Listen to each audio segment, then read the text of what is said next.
Thank you, Madam Chair. Welcome, commissioners.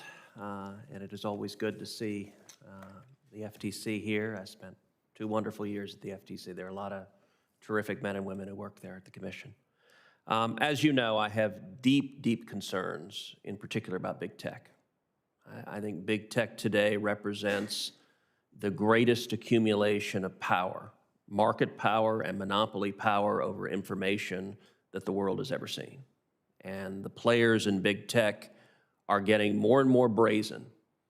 They behave as if they are completely unaccountable, and at times they behave more like nation states than private companies. I think the commission has not done nearly enough to rein in the abuse of power of big tech. When it comes to content moderation, they're absolutely a black box. They refuse to answer questions. In the Senate, we have promulgated questions to big tech over and over again about their content moderation decisions. Who are they blocking? Specifically, what are the numbers? Under what circumstances? What are the remedies? What is the decision making? And big tech's standard answer to all of that is essentially jump in a lake, that they don't have to answer. We saw before the prior election, big tech take an even greater step and block the New York Post, shut down the nation's 4th largest print newspaper because big tech disagreed with a story that they had put out. That market power with zero transparency and zero accountability, I think, is dangerous. It is dangerous for free speech. It is dangerous for free and fair elections. In your collective judgment, what can and what should the commission do to rein in the abuse of power from big tech?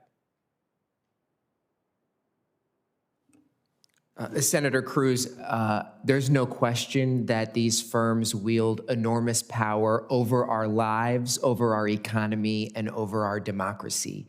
I was happy that the FTC voted to issue a complaint against Facebook and its anti-competitive practices, but it's clear there was a lot of missed opportunities to rein it in before, and local journalists, media have been destroyed by many of these practices.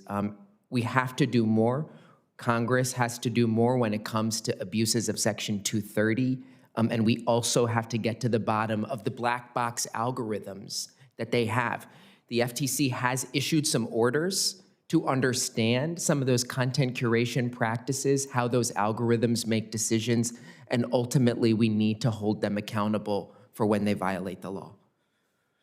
Senator Cruz, this is Christine Wilson, if I can have just a moment to respond as well. I agree with you that there are significant concerns about content moderation, content curation.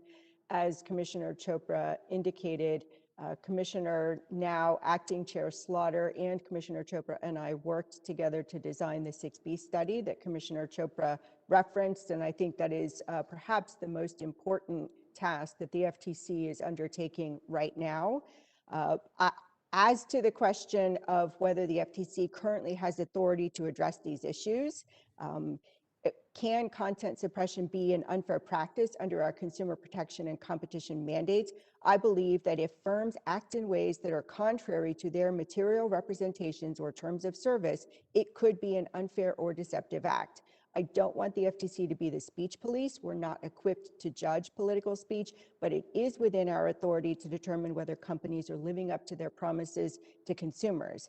As for questions of unfair competition, if firms agree to censor a specific and disfavored perspective, it could raise a question of whether there was an illegal agreement under Section 1 of the Sherman Act. So, for example, if different social media companies take down similar content in the same 24-hour period, that could raise a question about whether companies reached a potentially illegal agreement behind the scenes to silence certain perspectives. Obviously, parallel conduct is necessary but not sufficient to prove an antitrust violation, but I would be interested in taking a look at some of these simultaneous takedowns to determine whether there is an underlying agreement that was driving those actions.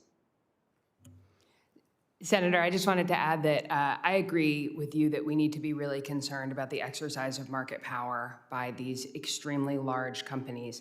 I think I was pleased to support the complaint we had against Facebook. I shared the concerns Commissioner Chopra articulated earlier about our resolutions of the order enforcement case against Facebook earlier and the YouTube case against Google, because I was concerned that it would not adequately incentivize companies to start following the law. Neither of them would adequately incentivize companies to start following the law. And going back to the topic of this hearing, I think we need to think about the role platforms have to play in the dissemination of COVID scams, for example. This is another area, Commissioner Chopra pointed to Section 230. I think this is an area where we see the scams popping up again and again and again on these platforms, and 230 can inhibit our ability to hold platforms accountable for being the marketplace of bad action instead of good ideas. Well, and let me encourage you, I think there's particular value the commission can add in terms of transparency, in terms of addressing the black box. So for example, big tech claims there's not political bias.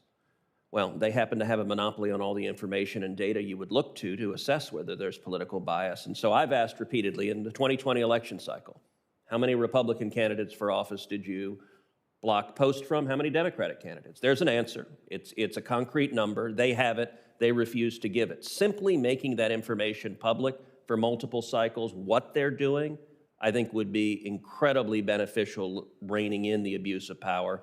And I think the commission has ample authority to require those disclosures right now. Well, I just want to point out, Senator, I, as Commissioners Wilson and Chopra indicated, very much supported and think the 6B study that we are doing on social media platforms is extremely important.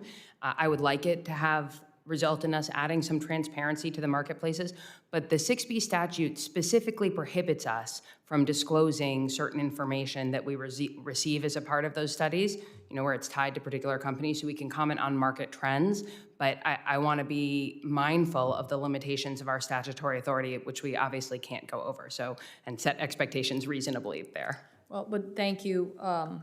We definitely, I mentioned earlier, we are going to have a hearing about abuse of market power later in May, and so I appreciate your question, and definitely, I might add an addendum. I think it's not only go jump in a lake, it's go jump in a lake and I'll pay $5 billion in fine because I'm making so much money it doesn't matter.